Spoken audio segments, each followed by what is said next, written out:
It's Thursday, but I'm gonna read for Wednesday, and this is the proof that this is the Bible verse from October 14th. It's Psalm 73:26, and I don't know. Lately, it's been a lot of songs.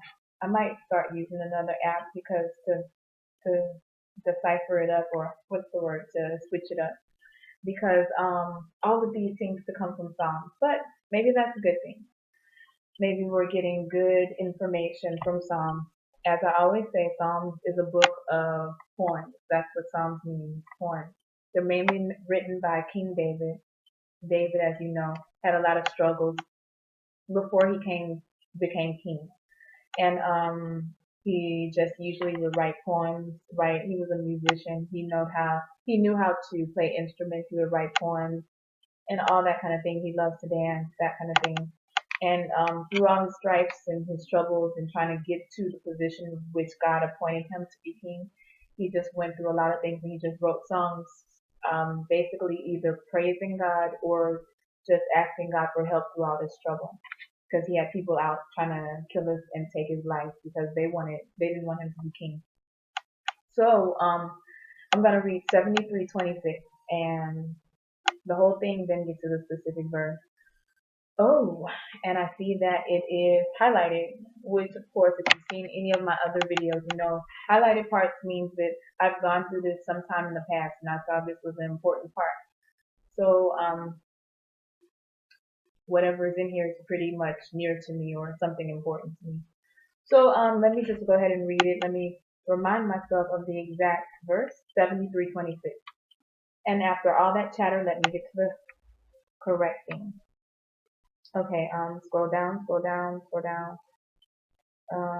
It looks like there's no separation. So the title of this is just called Book 3, Psalm 73 through 89, Asaph's Song of Praise. So this isn't written by David. This is written by someone named Asaph. And it says, God is so good to Israel, to those whose hearts are pure. But I almost slipped and lost my balance. I almost fell into sin. I saw that wicked people were successful, and I became jealous of those proud people. They are healthy. They don't have to struggle to survive. They don't suffer like the rest of us. They don't have troubles like other people. So they are proud and hateful. This is as easy to see as the jewels and fancy clothes they wear. I just noticed why this was so dark. The light was off. But it's been like that for 2 days. I didn't know what the heck was going on. Then it just snapped me. The blue on here reminded me of these blue on my keyboard, but that's something else. So it's weird how things work. The blue on this reminded me of my blue keys. Like, oh, that's how you lighten it up. So, but anyway, where was I? So far in this, we're talking about someone suffering and they're jealous. They have a moment of jealousy, I think, because other people are proud and healthy and they don't have to struggle to survive and they're doing wicked things. So back to it, it says, they don't suffer like the rest of us. They don't have troubles like other people. So they are proud and hateful. This is as easy to see as the jewels and fancy clothes they wear. If they see something they like, they go and take it. They do whatever they want.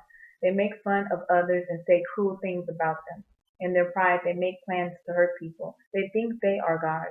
They think they are the rulers of the earth. Even God's people turn to them and do what they say. Those evil people say, God does not know what we are doing. God Most High does not know.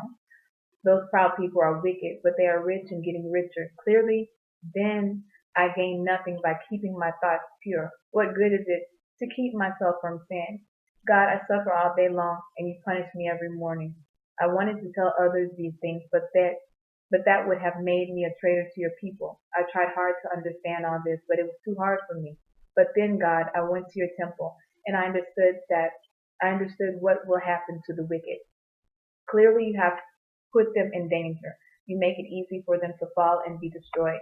Trouble can come suddenly, and they will be ruined. Terrible things can happen to them, and they will be finished. Then they will be like a dream that we forget when we wake up. You will make them disappear like the monsters in our dreams. I was so stupid. I thought about such people and became upset. God, I was upset and angry with you. I acted like a senseless animal, but I am always with you. You hold my hand. You lead me and give me good advice, and later you will lead me to glory. In heaven, God, I have only you. And if I am with you, what on earth could I want? Maybe my mind and body will become weak, but God is my source of strength. He is mine forever. God, people who leave you will be lost. You will destroy all who are not faithful to you. As for me, all I need is to be close to God. I have made the Lord God my place of safety, and God, I will tell about all that you have done. And that's just simply beautiful. It's poetic. I love when I read something from Psalms and it's just I'm somebody who likes a rhyming poem, something that rhymes. It's not a poem to me unless it rhymes, and it almost sickens me if I hear a rhyme, if I hear a poem and there's no rhyme in it. And this Psalms is full. It's supposed to be a book of poems, and it's a little irksome that none of this rhymes. Of course, it got translated, but even in its own original language, whichever it was Hebrew or whatever, even in its own language, it was not rhyming. But this, it just came out poetic to me, and I can see easily why I highlighted it. Because as a Christian, you go through the same thoughts. Everybody's going to have this thought at least once in your life. If not, then you're just, I don't know, either you're numb or you're just someone who's set up to be obedient and just follow all the rules, and you were just born like that and you like to be like that. But for me, I can imagine why I would highlight this in the past because the whole subject is about someone who's turning their life over to God and they're doing everything. They're not perfect, of course, but they're trying to do everything in a godly way. They're trying to transform their life to be more God-like, but it's a hard struggle because you're still tempted to do all the things you used to do, and you have that temptation always that you want to do the fun things, the things that you call fun, the sinful things, but at the same time you want to do the things of God. So there's a dilemma there. And with that temptation, you look around and say, wait a second. Now, nobody else in this world is doing anything, over and above to try to turn godly. Everybody's living their life. I see everybody doing things in their simple way. I mean, they're doing all the things that most people are just doing everything that they want to do. They're not doing anything to turn their life godly. They might claim God, but they're not actually trying to transform. So then you start thinking to yourself, what the heck am I doing? I'm just transforming for what? These people are it's not like God saying, looking down at them and saying, okay, you didn't try to turn yourself godly, so now I'm going to take away your blessings. It seems like the people might be getting blessed, even though that they are not really following God. So you might have that split moment, like if God's gonna bless them and they're doing the things they want to do that's against Him, why am I even trying? Why am I even taking the time to do any of this? But that's not what it's about. You have to come to realization that God is holy and you don't do this in any kind of competition to anybody. You don't worry about what somebody else is getting blessed with or punished with or whatever. You worry about transforming your own life. That's what it is about. You could summarize this whole picture up in Michael Jackson's song, The Man in the Mirror. Just imagine the words of Michael Jackson's song. You know how it goes. I'm starting with the man in the middle, in the mirror. See, this is better to have things prepared. I never prepare any of this. So I'm just free minded talking about this stuff. So what is Michael Jackson's song? How does it go? I'm starting with the man in the middle. Why do I say middle? Mirror. I'm asking him to change his ways. That's the line I'm looking for. I'm asking him to change his ways. That's the whole summary of this. Ask yourself.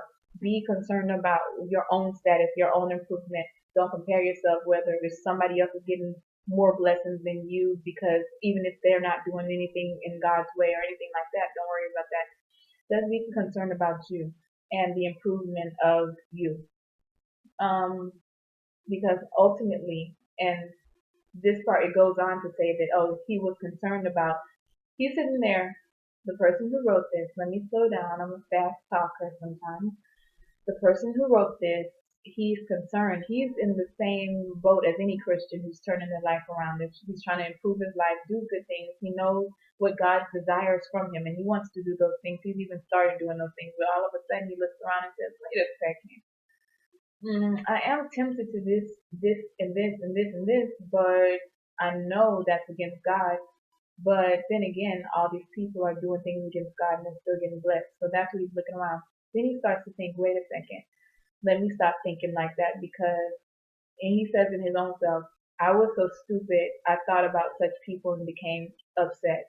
God, I was upset and angry with you. I acted like a senseless animal. He went through his little, and this is, in a way, it's acceptable because it proves that you're not God's robot. And that's the goal of Christianity, to know that you did this all in your free will. You turn yourself around to God on your own want. Nobody forced you to do anything. You did this, you changed your life around because you're having a respect for God. And in doing that, you're going to think things like this, like, why don't I just do, just have fun like everybody else? Nobody's getting punished. Nobody's getting blessed differently from me. So might as well just live like them and just do things I want to do out of my own desire. So if you have these thoughts, that's fine because even people in the Bible have these thoughts. I have those thoughts. Everybody. If somebody says they don't have those thoughts, then they probably need to rethink how are they serving God? Are they just his robot who's just going to say, I just found this book and I'm just going to be a senseless animal like he says in here and just start following rules like a robot? Or I'm going to really try to find out who God is and really live up to what he wants for my life. And that's what separates the real from the fake in Christianity. You don't want to just obey something or someone that you haven't even investigated or questioned or anything like that. Although it can get to a point where it's a little disrespectful to question God, like when there's a chapter here, a book of Job, when Job had almost little doubts, or he was upset at God for taking all his good things from out of his life, and then God had to come to him personally and say, "Who are you to tell me I can't do any of these things? Did you make the heavens and the stars and the earth? No, you did not. I did this. So I do what I want. You don't question me."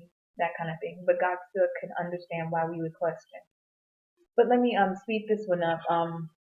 So he goes on. He's in almost like an apology to God, like, "Oh my God, I had those thoughts, and I know you're the Most High, and it's not even about that. Looking at someone else saying that they're not getting punished or they're still getting rewards and they're not living a Christian life or godly life. It's not even about that. It's about that I want to wholeheartedly serve you. I want to wholeheartedly come to you and form a relationship with you." And that's all he's gibbering about in this section in the middle of it.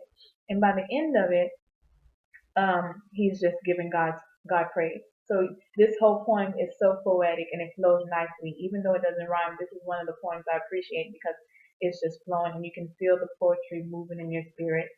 And he just starts out a little upset. God, these people are getting away with wickedness. Why do I have to obey all this stuff if they're just not gonna if they're just gonna get away? Then by the middle, he's repentant. He's saying, "Oh my gosh, what did I just do? I shouldn't think about that. I know it's not even about that." And by the end, he's praising God, saying, "You're for me. All I need to be is close to you. You're my safe place." And this is probably also why I highlighted it too, just to know that God is my safe place. All I need to be is close to God, and God's the protector. He's your source of strength, as he said in here. So let me get to the specific verse, which was Psalm 73:26. And it says, "Maybe my mind and body will become weak, but God is my source of strength. He is mine forever." And that's something we can all depend on. This is something we could probably, there's normal verses in the world that we all know about, John 3:16 and all those, but this one probably should be one too, because it's a prayer and a thought of strength, where even if you're going through your worst times in life, you can always remember in your mind and in your spirit that maybe my mind and my body will become weak. Maybe you're getting older and you're like, "Oh, I'm getting so weak. I don't have the strength of how I was when I was a youth," or "Today's a rough day on me and I feel tired and weak." Whatever. This is because we're all going to have these days, those kind of days. So this is definitely a verse that we want to put in our memory bank. Maybe my mind and body will become weak, but God is my source of strength. He is mine forever. So you're strong even when you're weak because you've got God.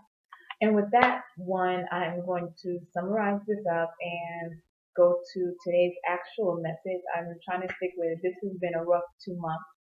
Um, so I try to make it a point, if I don't do it in one day, at least in 2 days. But eventually I'll be back on track.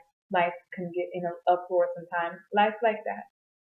It goes through moods. You're up, you're down, that kind of thing. It'll come back together where you're getting your Bible verse on the day on the same day. But until then, I just do the Bible verse when I'm able to, and hopefully it's appreciated even though it's like that. So yeah, I'm gonna cancel this one out. Please stay tuned for the next one, which would be what's today, October 10 o'clock p.m. October 15th, I think. Yeah, 15th is Thursday. So I'm gonna go to Thursday's message and cut this off. Goodbye. Click off. And why doesn't it work?